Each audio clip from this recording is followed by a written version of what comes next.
This ring is from the bridge of from some girder in a bridge that fell over in Quebec because someone didn't read the textbook on resonant frequencies. Hey everybody, Rick Irvin, West Michigan Tech Services. And today in the studio I have Michael Bakaic from Iceberg Cyber. That's right. Welcome everyone to the show. Welcome everyone to the show. We got our microphones placed perfectly, so you're going to drink all of this dark chocolate. Oh man, I guess we're going to be having some Barry White moments up in here. So we've been a client of Iceberg Cyber now. It was actually it was on and off and on for over a year now. About a year and a half, actually. And I can't remember where we found you. Might have been in... did you have anything to do with the ASCII group? Yes. That was where we met you. Was with the ASCII group. You must have been part of the conference in Chicago a little while ago. That sounds about right. Yeah. I did a few ASCII events, 2022, 2023. Yeah, 2022. 24, I skipped. Maybe 2024, I did the Toronto one. Can't remember now. Well, the Toronto one's coming up in a couple weeks. Hey, if any Toronto MSPs are listening to this, on mid-August, whenever it is, there's an ASCII event downtown. It's going to be good. It's going to be like 80 MSPs are going to show up. You get like a dozen vendors coming to talk to you about what they do. It's a good lunch. It's a good dinner. ASCII pays for it. The vendors pay them for it. So you come for the free food and you learn about other vendors and they try and hard pitch you. Let me know if you want help working the booth. I had a booth a couple of years ago. Jesse has been asking if I want to have a booth. Maybe. I've been so preoccupied going to my MSP's events. That's what I really like doing. Yeah. So I might save my money, not pay for my own booth to promote Iceberg, because Iceberg gets a lot of coverage already. But I want to spend my money going to, like I'm doing here with you, coming to your events. And I got 3 already booked, and I'm trying to get more. Very nice. Like if we find another half dozen golf tournaments, I'm putting them on your list, and we're going to do them because the season is only open so long. Yeah. And in Michigan, you've got 6 weeks left at most. Right. And so that other guy that we met today, he's part of 15 chambers. He's doing a ton. He's probably golfing every week. Good night. It would be great if we could do this every week in the driving area, and we can find how many chambers are in the drivable area, like within 2 or 3 hours, whatever you want as a service area. We just find the events, and the golf tournaments continue to be a good cost benefit for me. Yeah, for sure. So we met a little over a year ago, subscribed, had some things happen on my business, had to stop. But then, man, as soon as I retooled my company, brought you right back in because I love the tool. I love the Cybersecurity score. It is an amazing prospecting tool. Tell me a bit about, because I remember when we first signed up, it was all about, you sent out this little device that would help us do an internal network scan for vulnerabilities. But Iceberg has kind of shifted strategy. Tell me about that. When I started the company in 2022, which is 3 years ago now, which seems like a ton of time now. Initially, we were doing very security heavy-handed vulnerability scanning stuff. Initially, we were doing this for operational technology, OT, which would be like your programmable logic controllers and gateways and stuff like that, because I had a personal affinity for that. Okay. But the first manifestation of the Iceberg product, my first pilot users, free users, and then paying clients were using it for local network vulnerability scans. The literally the same thing you would get from Nessus or Rapid Fire or VulnScan or Network Detective or other tools like Qualys. There's tons of vulnerability scanners. Right. I foolishly thought that another tool was what people wanted. Yeah, we needed another one in the market. And I say this retrospectively because at the time I thought this wholeheartedly and I was betting what little money I had on it. That was the benefit. The real benefit was it gave me something to talk to prospective clients about. Someone put me on the right path to work with managed service providers. That was the start of an ideal client. Now it has focused more on smaller managed service providers, which, while being the bulk of the market, are a smaller subset. They got less than 10 employees, and they have attributes that make them very similar, and they had pains. I thought when we were starting this off 3 years ago that the pains was in the delivery of the cybersecurity, meaning the technical stuff, because you deliver cybersecurity with technicians. Right. I thought that was the problem because I'm an engineer. For us Canadians out there, I have this iron ring on. That means I'm a Canadian engineer, mechanical engineer. That's my flavor. That's a thing? Yes, this ring is from the bridge from some girder in a bridge that fell over in Quebec because someone didn't read the textbook on resonant frequencies. Is that the one that they used in the car or the Mac? They used a black and white video of a car on a bridge, and the bridge is something like that. That's the legend that we're told in school. Okay. So I'm an engineer. I tried to solve I thought it was a technical problem, so I tried to solve it with technology. Yeah. While there are pros and cons with doing vulnerability scans, the problem that I started to really gravitate towards was not the delivery of cybersecurity, meaning I don't see the gap. I don't see the technician having a gap. Like your technician, Jason, doesn't say, Rick, I wish I had better tools to do cybersecurity. No. In the interviews, like I interviewed hundreds of MSPs, some on the phone, a lot of them in person in the first year that I was in business, or at least trying to be a business. Okay.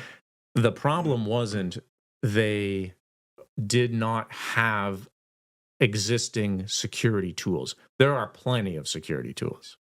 There are more than necessary. Okay.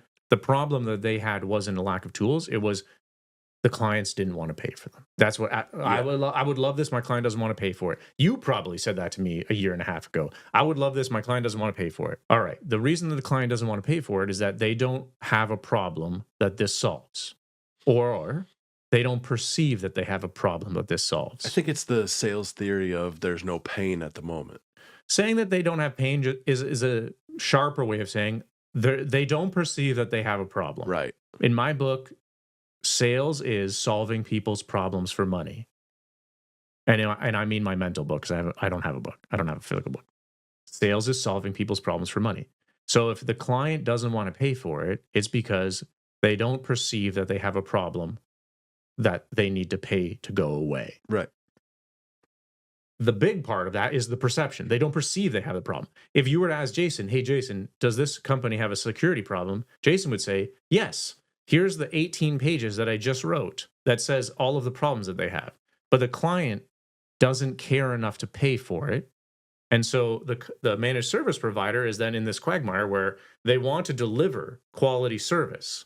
They feel a duty of care to deliver quality of service, but the client doesn't want to pay for it because the client doesn't feel the problem. Right. That's what I have been gravitating towards, because that's the biggest problem. Because if the client said to you, Rick, how much is this going to cost? $1,000 a month? Easy, do it. Everyone would get the security they need. Right. My initial genesis to this whole company was to try and help small businesses from getting screwed. 4,000 Canadians call the anti-fraud center per day. Okay? Really? There are 10 times as many Americans as Canadians. So extrapolate that. 4,000 Canadians.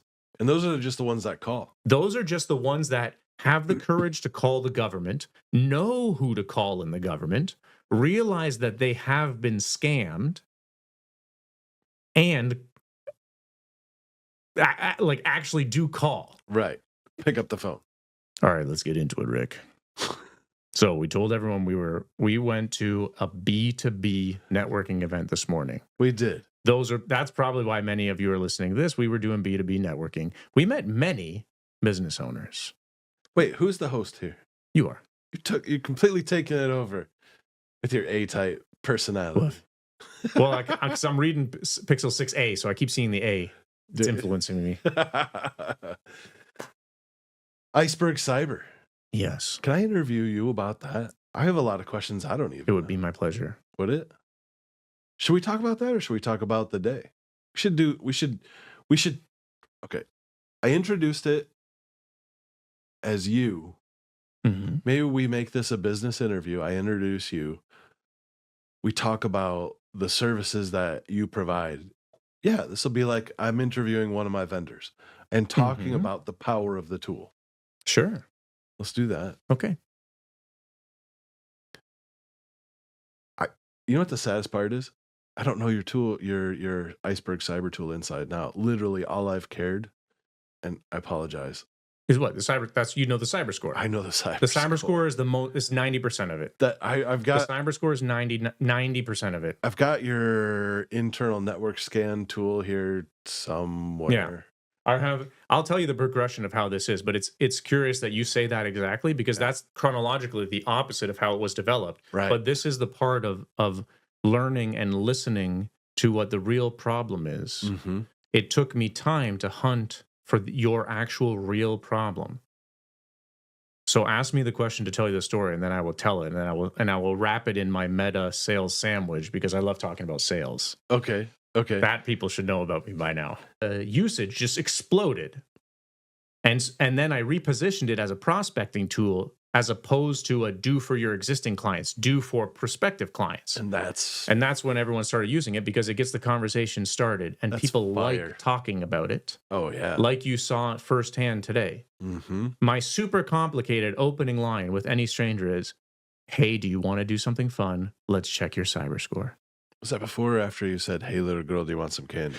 I said that 30, 40 times earlier today, and people would either say, yeah. And they're doing that. I'm checking their cyber score and I'm bringing it up on the TV. Yep. Or I say, sure, that's it. That's the opening line. Right there on the golf course. We did it on the golf course. We had the TV was battery powered. It was awesome. Amazon delivery, battery powered. So that has been the manifestation of all this learning, and really the commitment to chase the problem. Like the real problem that the MSPs that I was talking to have was not a lack of technology to deliver the security. It was an inability to get prospects feeling their problem enough to sign the contract. Yeah, and it scans some really good things. Like the dark web breaches. Yes, in order for the lead magnet to be good, there are 3 types of lead magnets: reveal a problem, free sample, free step 1 out of a multi-step process. We do a reveal a problem style. So reveal a problem has to reveal a problem that the prospect actually appreciates, right? Which is the hard part about IT, because it's still abstract for a lot of people. Yeah. So we chose the dark web stuff and the email impersonation because it's almost there in the common lexicon. It's close enough that for the majority of the people that we spoke to, either they appreciate it on face value or with a quick 5-second explanation. Like the dark web is where criminals have stolen your password from certain third party like MyFitnessPal, and they're going to try and use that password to log in because you reuse your password, right? Oh, yeah, we do. There you go. So now they appreciate it. It's a problem that they appreciate. That's a mandatory part about making a good lead magnet, uncovering a problem that they actually appreciate. And that's what we were doing 40 times this morning. And like a few thousand people come to the website per month now. It's probably more. Yeah. People are doing cyber scores all the time because it's a fun hook. It's a great way to get the conversation started. And from there, you have to keep chasing what their real problem is, because the cyber score is not going to get you a contract. The cyber score is going to get you into a conversation. Yes.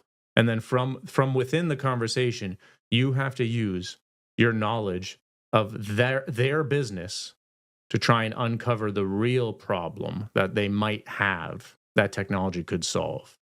And then but that's so the sales process is about hunting for people's problems, because if you solve enough problems, then you win. He who solves the most problems wins. Precisely. No, it's a good tool. It's amazing how people on the golf course, when we were doing this, they actually kind of thought it was fun. I mean, we had the golfers would pull up, get out of their carts, you would offer them the scan, we'd get the scan going, and you had 4 people with golf clubs in their hands, drinking, having a good time, that were actually stopping and paying attention. And that just shows how it is interesting. It's very interesting. I find people get a little voyeuristic. Yeah. when you show their Oh my gosh. colleagues, Their colleagues. everyone gets up close to the TV, points at the TV. Oh, that's Jenny. Oh, that's Jimmy. Oh, she was part of a hack? Right. People get voyeuristic, which is fantastic. Yeah. This is what you want to get the conversation started. It doesn't mean that this person's signing a contract, though. It means that No. they're engaged in a conversation. And then you Yeah. got to spin and be like, that's great. Have you done any training on this before? No, we haven't done. Who's helping you with this kind of stuff? That's the human to human way of saying, do you have an existing provider? Who's helping you with this? Yep. Cousin Jimmy usually does our computers when we need the computers. That's what people usually say.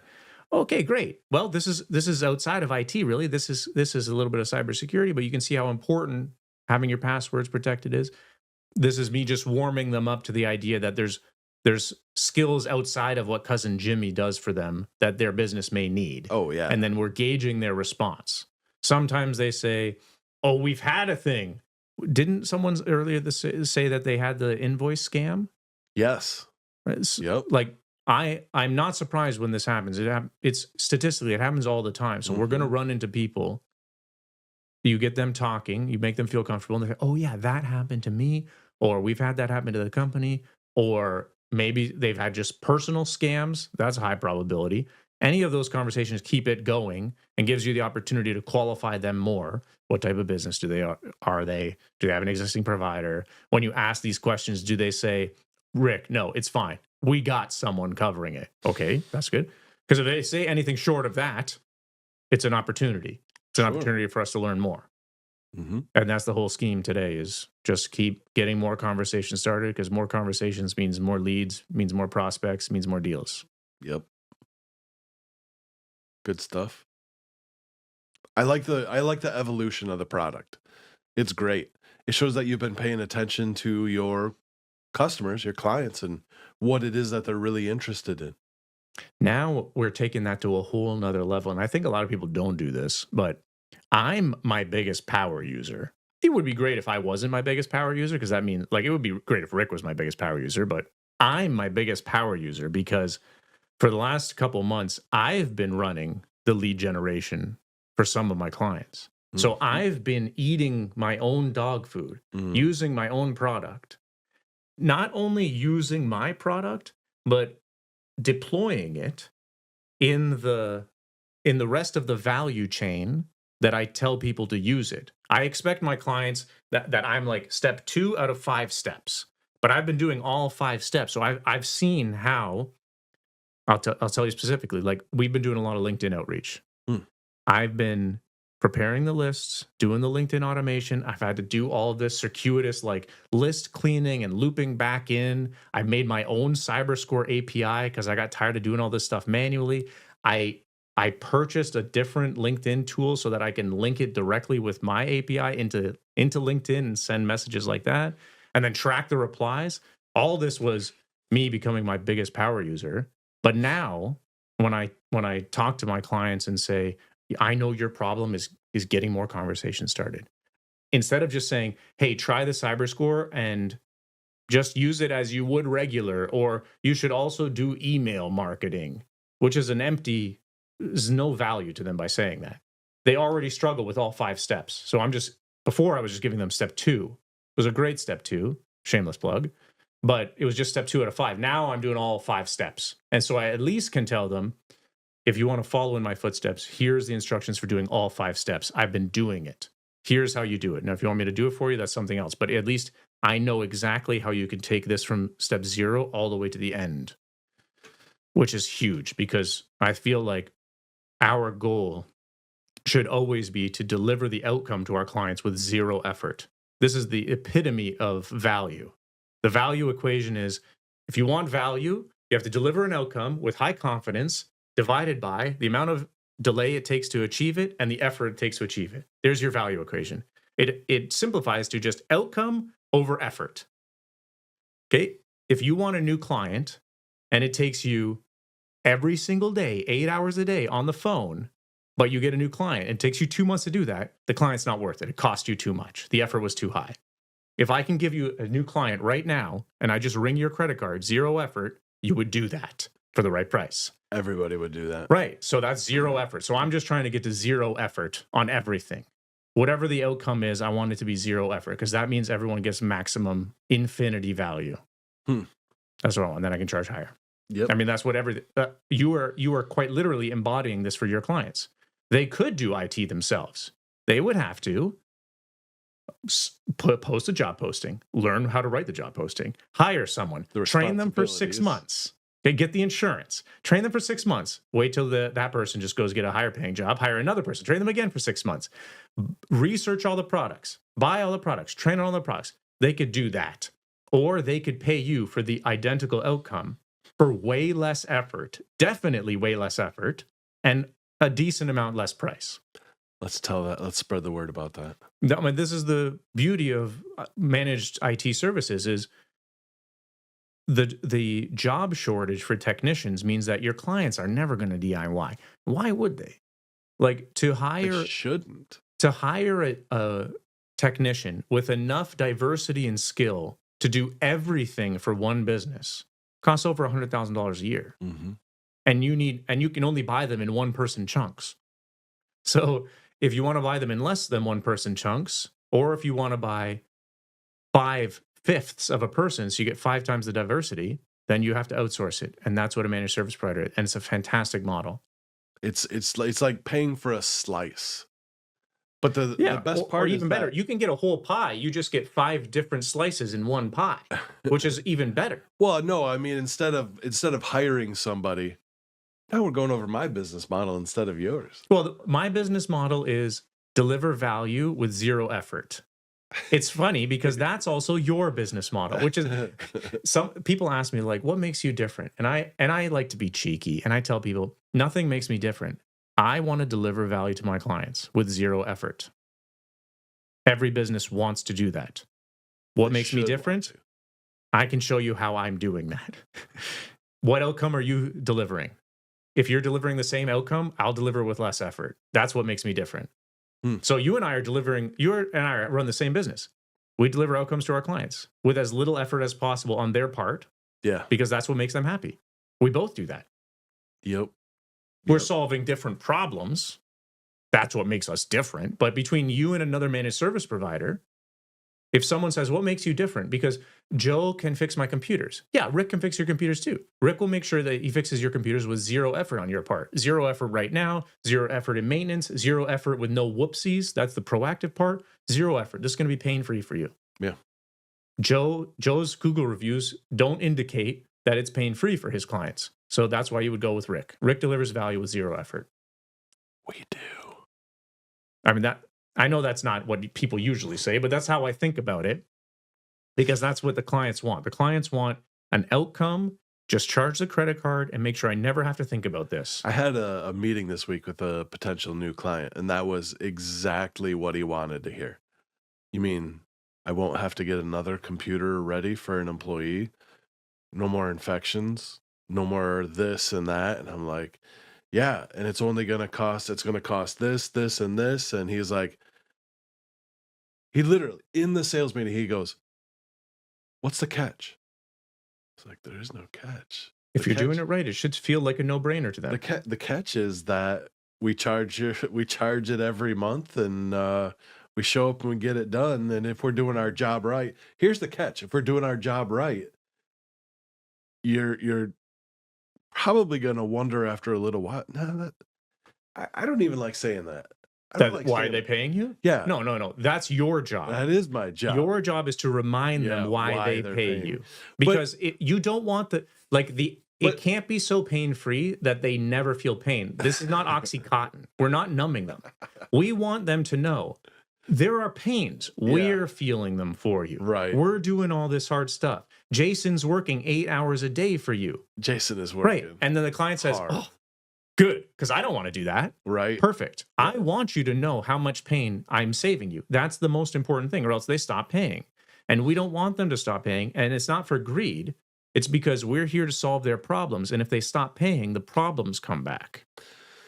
So, like, if Rick stopped paying me, Rick's going to have problems. It's my duty of care to show him why his life is better paying me. And that's not me swindling him. Like, I got to deliver. No. Right? So, It's if you're delivering value to the client, just make sure they know it. My accounting is so easy because my bookkeeper does everything. I'm going to fire my bookkeeper. Right. No, that's probably not a good idea. But if your bookkeeper makes it sound easy, then you're going to ask, maybe I get a discount this year. Yeah. Like, if it's so easy and I see you driving the newest Corvette, it's so easy. So you're making too good margin. For the record, I don't have a Corvette. Right. They don't make new Corvettes anymore because we're in Michigan. We know that. Oh, man. Yeah. And that's why, yeah. So in summary of that part, value is outcome over effort. You want it to be pain-free, but you still need to make sure that the client knows that there's pain. You can't have them numb to the pain, because if they get too numb, they'll ask, what am I paying for? Right. And that's not them trying to screw you. They simply are saying, what am I paying for? Right. So your responsibility is to deliver high outcome, low effort, but make it clear how much effort it took from you. Right? That's clear. There's always going to be effort in something. It's just that the client doesn't want the effort. See, I'll be honest. That is, I'll bet that's the Achilles heel for about 99% of MSPs. And I'll say for myself too. I'll bet I have clients right now who don't know everything that we do that they're paying us for. Right. I honestly, I don't know what the solution is. I've got our marketing firm now, and they are ready to do newsletters for us, but nobody reads newsletters. So, yeah, I still haven't quite figured that one out. Not all business owners not a lot of people read newsletters, but that doesn't mean they don't consume content, because right now, people consume more content than they've ever had in the history of civilization. It's not that they're not reading your newsletters because they're not consuming content. They're consuming a ton of content. They're just not consuming yours. So you just have to make it better. I have to make it better. That's it. Like, sure, no one reads emails. No one answers the phone. No one reads newsletters. That's what people say that aren't making money, because it's poor quality. But the people selling, I don't mean that. I read a bunch of newsletters. I only read the ones that I want to because the quality's good. Yeah. I read Nate's newsletter. Do you? Yeah, Nate Friedman. I read his newsletter. Yeah. I know that he was the second in line in his town to order a PlayStation in 1996 or whatever, because it was in his newsletter. Second to last. He was second to last. He camped out. I don't know. I didn't remember it, but I read it. Yeah. I read it because it was a great story. It was a great story. So people consume content more than they should for their reptile brains. So it's not that they don't consume it, it's that they thought that yours wasn't good enough. So you just have to be better. I think, but I think you're in on this too. I think this is the key. Video is great. This is too long. We got to chop this up into 7 seconds, because anything more than 3 seconds, people's reptile brains zone out. 10 people might watch this whole thing. Thank you. But hundreds of people will watch a shorter thing, and thousands of people will watch a 5-second clip of something really good out of this. Yeah. But it's our job to make it worth watching. If this is a dud and no one watches it, it's on us. If I yawn too much. It's the same thing with our emails. The same thing when you do cold callings, when you do cold emails, when you do LinkedIn messages. I receive, now we're going back to lead gen. I receive at least 10. We can scroll through my phone. I receive at least 10 LinkedIn sales lead gen style messages per day. Wow. Okay. They're crap. Yeah. It's 2 paragraphs of, hey, let me tell you about myself and let me tell you about my business. Yeah. No, thank you. I had no reason to want to know you or want to know anything about your business. Yep. So you're just barfing at me, and I don't want that. Now, I accept the connection request fully knowing that that's what's going to happen, because I want those vanity metrics. So I accept the connection request anyways. But then I just mark it as read and move on. I'm not replying to that crap. It's garbage. Mm-hmm. Those type of people will say LinkedIn messaging doesn't work. Okay, yeah, you just did a very poor job at it. I mean, I talk to people on LinkedIn all the time, because when I speak to them, I say them something that I really think is worth their time to reply to. Mm-hmm. If you put that effort in, anything can work. You have to put enough effort in that the recipient wants to reciprocate. Because if they know that it's a automated pitch slap vomit, they're not going to reply. Why would they? It's the grossest vomit of I do blah, blah, blah. I do software development. I don't care. Right. What made you think that I cared to hear all about you? And I know I'm being a little bit standoffish, but this is what everyone's reptile We're brain all thinking says, the right? same thing. Why do I care about you? I don't care about you. At least say something about the recipient.